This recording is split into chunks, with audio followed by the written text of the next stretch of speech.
So next up, we've got Emily Crum. Emily is the program coordinator at the School of the Art Institute of Chicago, and she's a young professional who brings us a fresh take on what the future of museums might be like as well, coming from a person who started her career during a global pandemic. She lives in Chicago, and I'm excited to meet Emily in person one of these days when things kind of settle down with all this. So Emily, take it away. I'm ready. I hope. Although I know a lot happened to everyone in 2020, a lot happened to me. I graduated, I moved 3 times, I got a museum job, I worked completely remote, I got a puppy. Besides that, and I barely made any friends due to various lockdowns and restrictions. I had gone from immense optimism to deep depression. So I taught the museum's outreach program to 4th through 6th graders. And one day while I was in class, I really felt like I was living in the apocalypse. My students were asking me like when they would be back in person, why is COVID still happening, etc. And my motto as a teacher is never to straight up tell my kids they were wrong and to always give them my best answer. But I also had no idea when things were going to return to the new normal. I was still sitting in my apartment and had not seen anybody for multiple days, and I was not the person to ask these questions, especially since I had no clue what was going on. So although I did manage to get a full-time museum job, I also moved to a new city, had not met any of my coworkers, had never been to the museum, and was doing 45 to 60 hours of work a week. I was not sure about my life and I felt much uncertainty about the future. So in typical fashion of myself, I began to question, where are we? What is our future? And where do we begin to address the widespread, rapid changes we adapted worldwide? And although I am honestly still winging it now, I believe these questions are imperative for the future. And as a museum person, I specifically question, what will the museums of tomorrow's future be? We find ourselves in an opportune moment to commit to more modern operations, become more nimble, and truly be public serving institutions. And COVID is just the chance to redesign old structures. So as the world emerges from the COVID-19 pandemic, what do we want our museums of the future to be, and what do we want them to be right now? And what if we were to face another global pandemic? What about accessibility and community commitments? And who is the new definition of a museum person? And now that I've supplied ample context in these like 10 seconds and at least 15 questions with no answers, let me say that I am truly excited about the future. I've dedicated my emerging career to pushing the barriers of the norm, and COVID has given museums an opportunity to be somewhat experimental.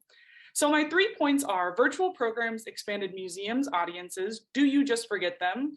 Museums became trendy. How do we not lose the things we gained? And COVID and the digital fundamentally questions, do you even need a physical museum? So first, programs I ran, whether it was family day, cocktail happy hours, tours, etc., welcomed people from across the country. Even my parents attended programs from Southern California, literally 2,700 miles away from where I was in Philadelphia. I'll give it a few seconds, there we go. I believe there's a way to make interactions hybrid for the remainder of museum existence well into the future. And personally, I enjoy tuning into a program at 6 p.m. while I'm sitting on my couch with my dog. And although I am not physically present, I am just as engaged in the material as if I were there. And although it is more logistics to make things hybrid, you are able to further achieve your museum's mission, not to mention the benefits of working professionals, parents, etc., being able to attend programs too. In summary, virtual programs make museums more accessible. Second, museums became trendy. How do we not lose the things we gained? Virtual tours blew up in 2020. It seemed everyone had one, and stuck at home, people realized the true value of museums, especially with the financial and travel barriers removed that sometimes hinder people from coming. While doing research, I found a Bloomberg headline which read, "Why do Instagram playgrounds keep calling themselves museums?" Immersive experiences have put a new spin on the fundamental idea of a museum. Where do we go from here, and what should the museum experience be as we emerge from COVID? And I'm not saying each museum should have selfie stations everywhere, although I know some are, but that immersive experiences are driving people to these types of spaces. And of course, the Art Institute of Chicago is never going to let you touch Monet, but I do think there is merit in reevaluating the overall museum experience. And finally, COVID and the digital fundamentally questions, do you even need a physical museum? We literally could not step foot in a museum for the better part of a year. And I am sensitive to the fact that museums suffered financially, but what if the museum was already virtual beforehand? With physical spaces no longer accessible during COVID, we realized that museums don't even have to be a physical space. I worked for a museum for over a year and went there less than 10 times. And I was working from home the entire time, having no idea what I was talking about because I'd never been there before. And so the Kramer Art Museum features high definition images of painting and virtual architecture to create a museum-like environment in virtual reality.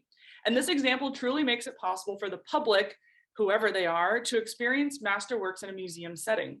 And in closing, museums are tuned into broader society now more than ever before. And over 2020 and even 2021, we saw real fundamental change related to supporting equality and people of color, making it clear that society directly influences the operation of museums. And we are in the future more than 5 minutes ago when I started this talk. And I would like to know how and what museums of 2020, 2100 will look like. And while I have my own ideas, I'm excited to work together to find out what they will become then. Yes. Oh, Emily. So scary. Fantastic. Yes. Thank you so much, Emily. Thank you. Yeah. And if you haven't had a chance to stroll through all the people that are in the room, there's 140 other MCN participants here today. And it's really exciting to see so many faces.